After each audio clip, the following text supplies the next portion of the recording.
Sa mapagpalang araw sa ating lahat mga kapatid. Ako muli si Aidan Bernales ng Batch 3 at ito ang aking daily devotion. Ating araw ay pag-uusapan natin ay meaning of Tetelestai o final week at ang ating Bible verse mula sa John chapter 19 verse 13. When he had received the drink, Jesus said, "It is finished." With that, he bowed his head and gave up his spirit. Kaya ayon sa scripture natin ang araw na mula sa John chapter 19 verse 13. Sa John chapter 19 verse 30 mga kapatid, bago mamatay si Jesus sa cross, sinabi niya ang isang mahalagang salita, tetelestai, na ang ibig sabihin ay it is finished. Pero hindi ito simpleng salita lamang. Sa original na context ng tetelestai ay ginagamit kapag ang isang utang ay fully paid na. Ibig sabihin nito mga kapatid ay wala nang kulang, wala nang babayaran dahil lahat tapos na. Nung sinabi ito ni Jesus mga kapatid, hindi ibig sabihin na tapos na lahat ng kanyang buhay, kundi tapos na bayaran ang kasalanan ng buong mundo. Sa pamamagitan ng kanyang kamatayan sa cross mga kapatid, binayaran niya ang kasalanan natin, past, present, and future. Hindi natin kailangan magtrabaho para ma-earn ang kaligtasan natin. Hindi ito nakukuha sa good works, religion, o sariling effort mga kapatid. It is finished. Minsan kasi naisip natin na kailangan pa nating patunayan ang sarili natin sa Diyos.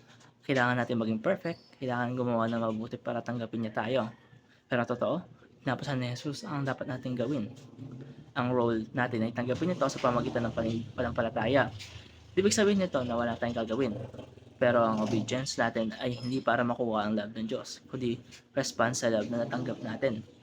Ang tetelestai ay reminder na hindi tayo na mabubuhay para sa presyo na maging sapat. Kasi si Jesus na ang naging sapat para sa atin. Pag tayo nagkakamali, hindi ibig sabihin na tapos na ang relasyon natin sa Diyos. Kasi bayad na at buo na. Kapag feeling natin na hindi ito worthy, tandaan natin mga kapatid na binayaran na tayo ni Jesus. At kapag feeling natin na pagod na tayo sa buhay, na struggles natin sa guilt, pwede tayong magpahinga sa katotohanan tapos na ang laban pagdating sa kaligtasan natin. Hindi natin kailangan idagdag ang ginawa ni Jesus. Kailangan mo lang itong tanggapin. Sa huli, ang it is finished ay hindi salita ng pagkatalo. Ito ay isang declaration ng victory. Kaya mga kapatid, naniniwala ba tayo sa finish? Na ang bayad sa kasalanan natin o patuloy pa rin natin sinusubukang bayaran ito sa sarili natin paraan. Kaya mga kapatid, tanggapin natin ang ginawa ni Jesus sa cross ng Kalbaryo. Mamuhay hindi sa guilt o sa pressure kundi sa grace. Tayo magtiwala na ang ginawa niya sa cross ng Kalbaryo at sa buhay niya dito sa lupa ay sapat na.